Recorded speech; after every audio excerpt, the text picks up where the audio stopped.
A very good evening and welcome to In Our Community.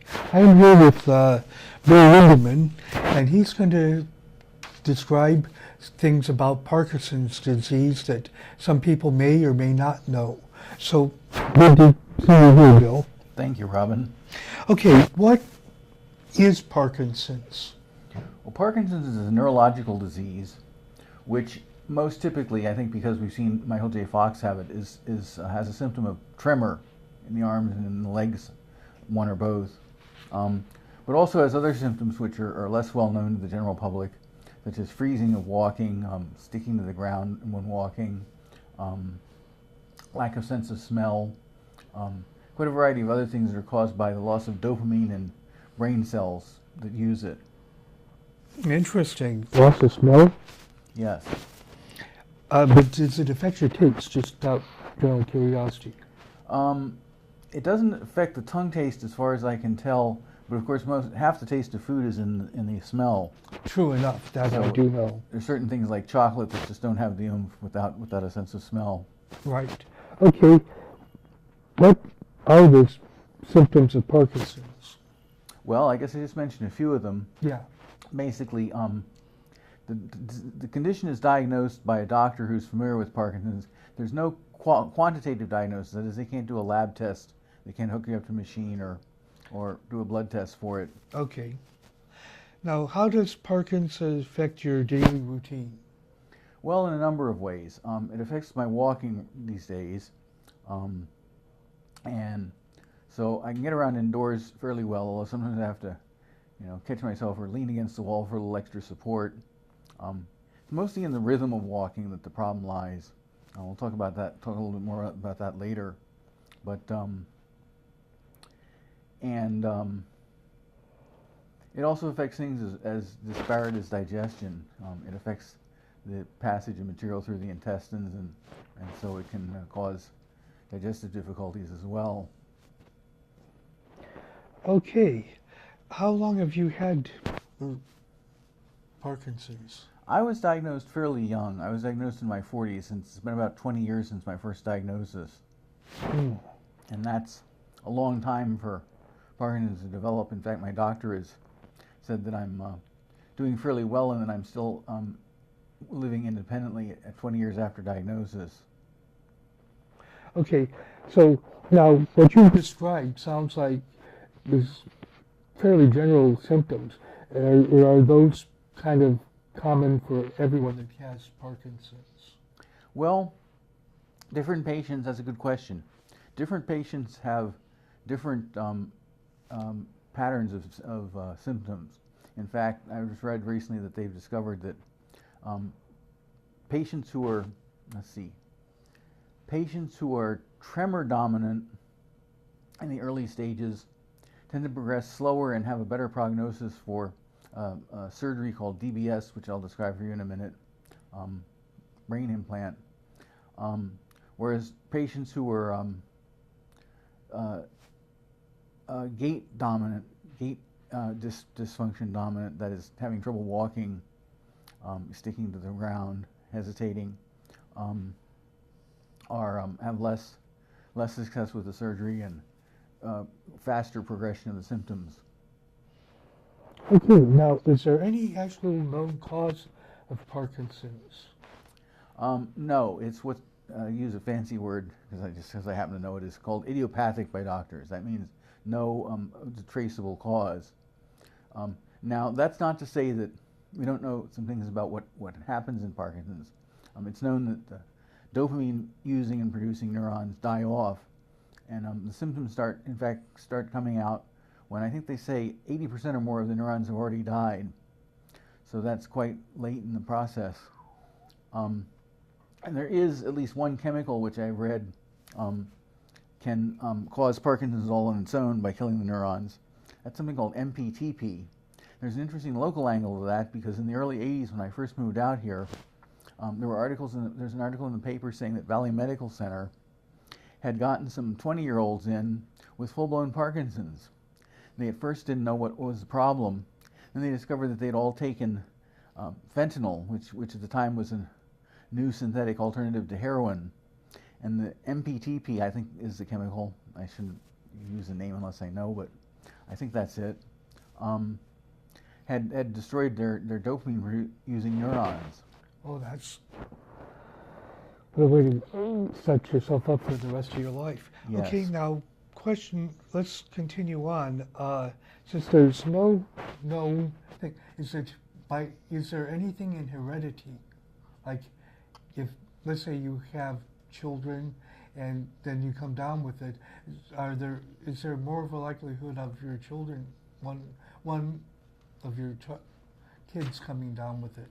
There is, I believe, a small genetic component, but I know that there's a statistics that I read that only about 1% of Parkinson's cases can be definitely tied to a specific genetic abnormality. Okay. Oh,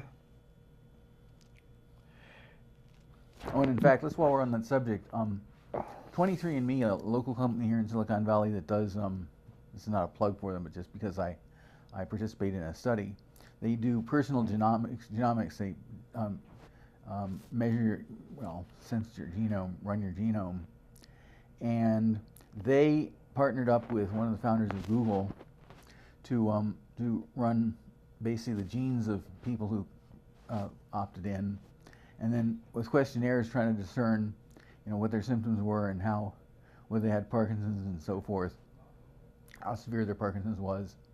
And so that was an attempt that started about 5 or 6 years ago. I don't know what they've published on that since then, to attempt to find the genetic link with Parkinson's.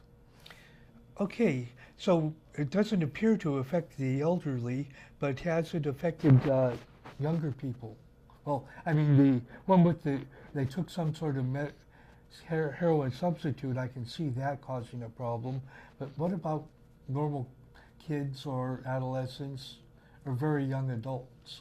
No, in fact, Parkinson's was traditionally viewed as a disease of the elderly, but the date of or age of first diagnosis is getting younger. As I say, I was diagnosed in my 40s, which is considered a bit young today. Would have been considered 100 years ago extremely young. Normally only saw it in 60-year-olds and up. So, yeah, it's not really a disease of young people, except in extraordinary circumstances. Okay, now, I know you've had it for, I guess, 20 years or thereabouts. Are the symptoms getting worse? Yes, they're slowly progressing. One truism about Parkinson's is that it's definitely always progressing. So the symptoms slowly get worse. I have more trouble walking each day. However, the one treatment that I've alluded to, and we'll go into in a minute, the deep brain stimulation implant, that removed most or all of my tremor, which at the point that I had the surgery had become fairly severe. So that is only building up slowly now. The treatment is still working, but I can see other things. I mean, I can remember when my sense of smell was better, even while I still had the tremor and other Parkinson's symptoms developing. So I've now totally lost my sense of smell, except for really close-up, strong smells. Well, since you've already alluded to it, what is being done for treatment, at least in your case? Well, I started with standard treatment, which is levodopa carbidopa, which is basically dopamine, which is a neurotransmitter, given in pill form. And that is the first breakthrough in Parkinson's, which was in the 1960s, I believe, where they discovered that it was due to dopamine insufficiency, and they were able to synthesize or extract dopamine, I'm not sure the source, and produce it in pill form. And that works for a while. In fact, there's what they call a honeymoon period where dopamine given orally treats the disease pretty thoroughly, and symptoms abate. And that's about 2 years. And then it starts working, but not nearly so well. It keeps working, but not nearly so well. So I was treated with that for a number of years, and then my symptoms started getting worse. And so my doctor figured I was a candidate for what's called DBS, deep brain stimulation surgery, where they implant electrodes in the brain and implant a control device, battery-powered control device, in the shoulder right up here, to electrically provide electrical pulses on the electrodes and stimulate the brain tissue. So in other words, it's similar to the original idea of a pacemaker, of kind of, sort of, right? Yes, in fact, I've heard it called a brain pacemaker, although functionally it's a bit different. But yeah, what it does, it provides a constant, we call in electrical engineering a pulse train, constant pulses of low voltage electrical current, which, for reasons that are not really well understood, do cause the tremor in the basic overstimulation of the neurons that control muscles and thus cause tremor to reduce. Well, we covered quite a bit of actual questions that, I mean, you did it all within describing the six. So, how does it, or what part of the brain does it affect? I guess it's the dopamine? Well, yeah, it's dopamine, what are called dopaminergic, dopamine-using neurons. And it's also what's called the neuromotor centers, that is not the psychological centers or cognitive centers. Well, actually there is cognitive effects in Parkinson's, but the early symptoms are all motor symptoms, that is with the muscles. Okay. Well, as far as the implant, there's a couple technical information. Basically, the wires go down in the back of the brain stem, about 4 inches, so it's fairly deep. And there's a couple areas there. One's called the subthalamic nucleus, and throw another technical term at you, the globus pallidus internus. These are of really no interest to the patient, except that implanting the electrodes in them is a choice of the doctor because there are different effects that it may have. The STN was avoided in my case because I've suffered from depression before, and the STN is not a good place to put the electrodes if you've had emotional swings, because stimulating the STN can cause further emotional swings. So I was implanted in the GPI, the globus pallidus, and that I was asked before the surgery, you know, if you had a choice between the tremor and the walking, which symptom would you most want to have cured? And I unhesitatingly said the tremor, because that kept me from operating a computer easily. And if I couldn't walk, I could always sit and operate a computer, which, you know, I spend a lot of time doing. So I chose the GPI. So in other words, there is a choice as to where they implant the electrodes. Yes, and as I say, a lot of that is the doctor's, you know, estimate of factors in the patient's history. Okay. But, you know, the patient does have a voice in that. Okay, let's see. Can you control the stimulation? Yes, in fact, I brought the controller with me. The doctor sets stimulation parameters out of a range of voltages and pulse rates and so forth that the device is capable of. And then there's a little device which communicates with, well, let's talk for a minute about the implanted device. As I say, it's in the shoulder up here. Right. It's a little metal can that connects by wires that go up here, the back of the neck, and over to the top of the skull. Right. And in through a couple of caps, plastic caps there that are placed over the holes that they drilled. We can talk about the surgery in a minute. Right. And so this then puts an antenna over the unit in the body, and that communicates with it. I press a button here, and it syncs up with it and tells me the status of the battery and what pulse settings there are. So there is a handshake system. Yes. Kind of, so not Mother May I, but it listens and tells you, so you can make a determination as to what to do. Yes. Yeah, it lets me have, in my case, an A, B, C, and D set of parameters, and the doctor leaves different settings in that for me to try out, which guide him in updating the settings the next appointment, as he fine-tunes this on a fairly regular basis. So you do use the controller fairly regularly. Well, I can use the controller fairly regularly. In practice, we found a setting that seems to work for average everyday activity.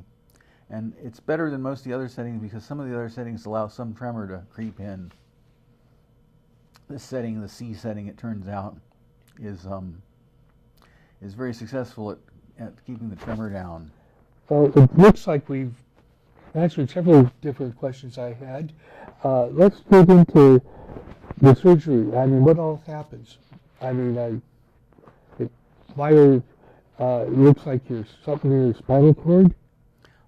It's above the spinal cord technically, but down in the brain stem. Okay. But let's talk about the surgery. What happens? Well, let's see, they do an MRI before the surgery because they want to identify where the blood vessels in the brain are and just various structures. And they use that to guide them on the way in.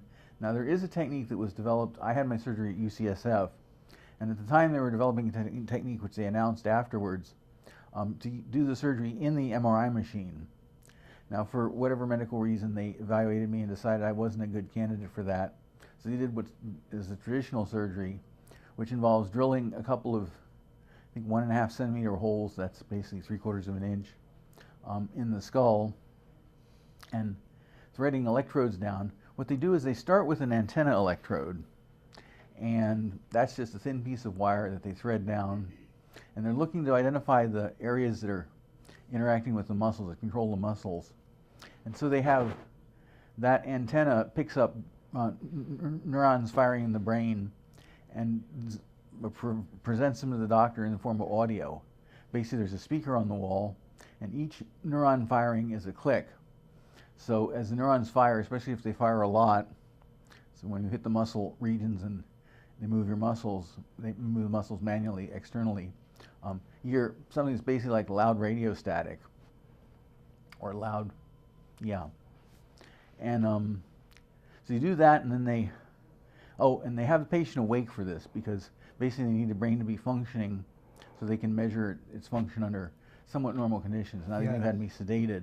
Yeah, I can see that. They have to have as close to normality as possible without any danger to, well, there's always going to be a little danger, but I know what you mean. Yeah. So I was warned beforehand that basically I would need to be silent while they were doing the work, even though I was awake. And so, I was a good boy and basically cooperated fully.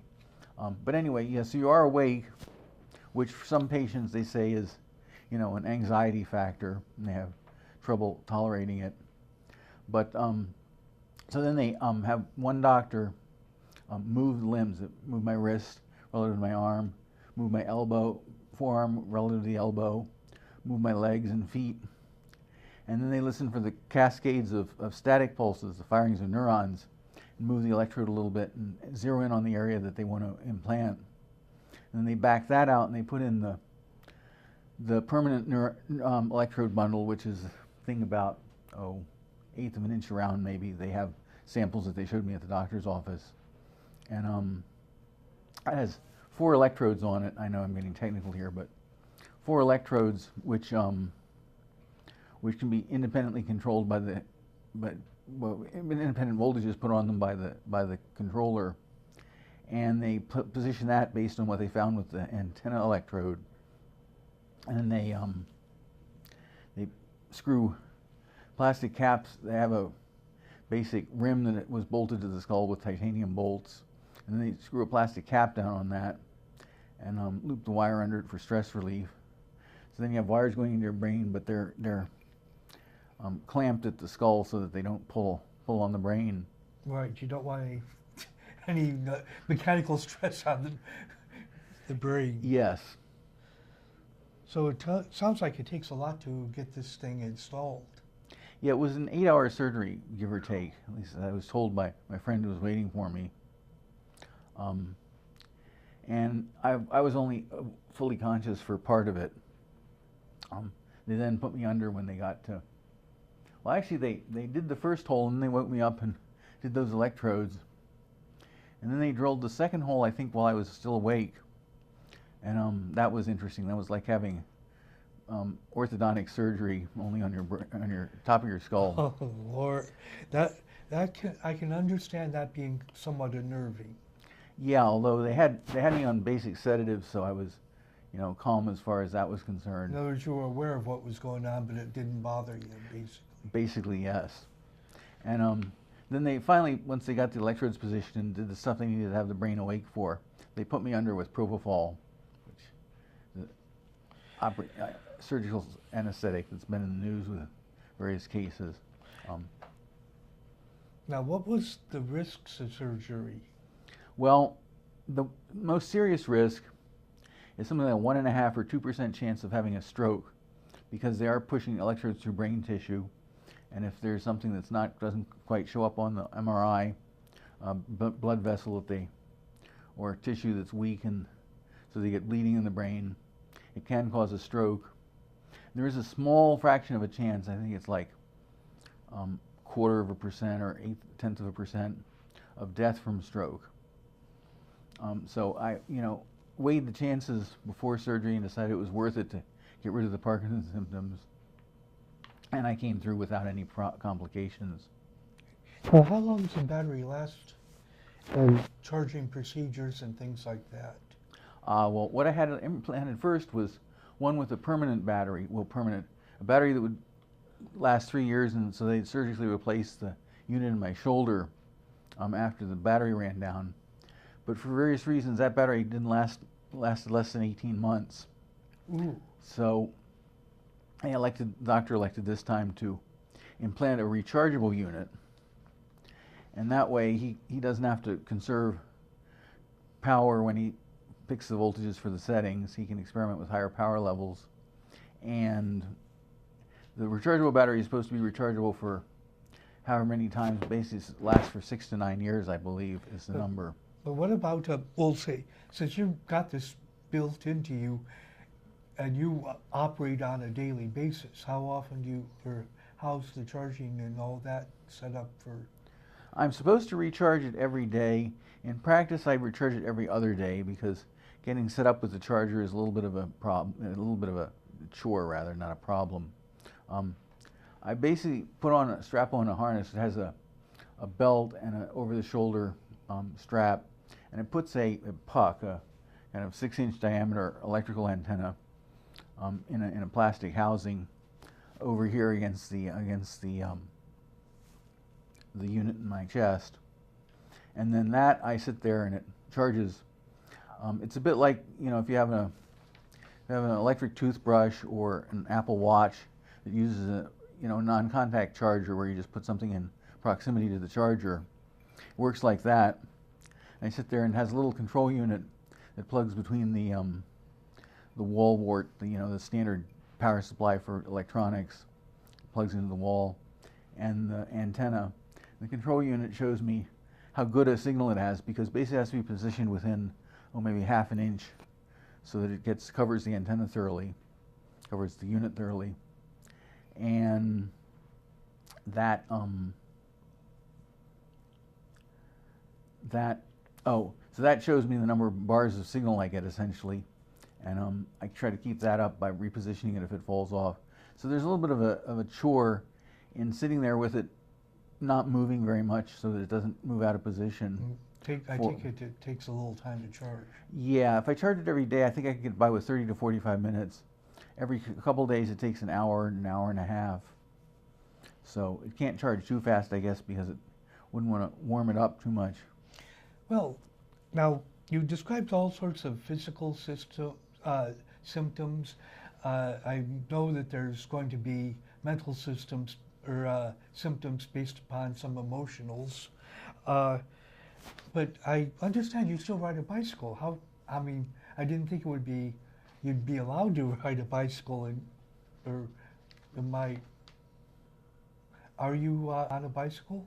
Yes, I do ride a bike for exercise somewhat regularly.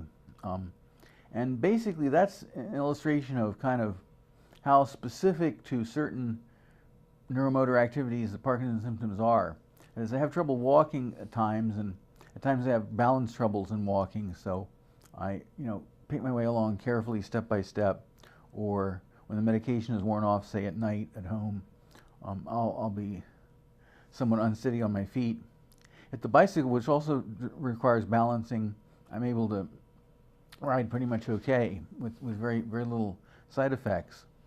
And that's because basically, from what I can tell, this is just personal observation, no medical information. Well, you live with yourself. You know yourself. Yeah, what I find is that it's something about the coordination with the inner ear and the 2 steps that you have to take, as you move one leg and then the other in sequence.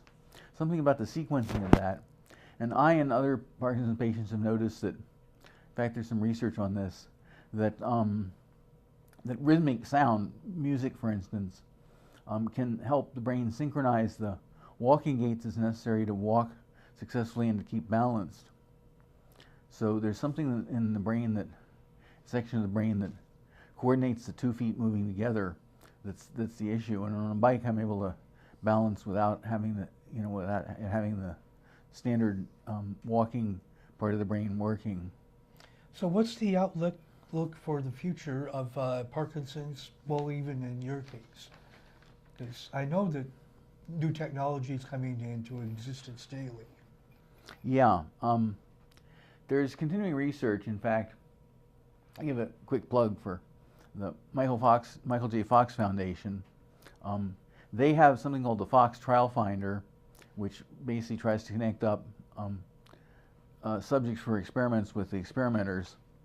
So they have that, you do searches on it for searches in your area and certain particular kinds of experiments, whether it's interventional, that is, they actually do something to affect the Parkinson's, like give drugs or treatment, or just observational, where they try to collect data on patterns of Parkinsonism.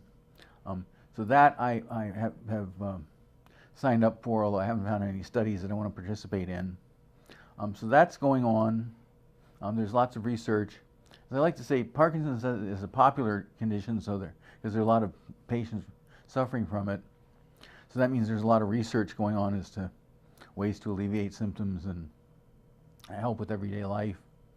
Now, as far as the future for me, I've learned to expect progression of symptoms. So I guess one of these days I'm going to have to get a walker, and then maybe a powered scooter, one of those mobility scooters. Not looking forward to that, but I've dealt with the symptoms so far, and just using a cane and having that with me wherever I go, and that helps. Well, it looks like we're out of time. I honestly thank you for all your sincerity, and I hope this is of interest, and I honestly hope this can be of help and maybe even comfort to someone out there. I do thank you for watching in our community. Best wishes to all, and have a very good night.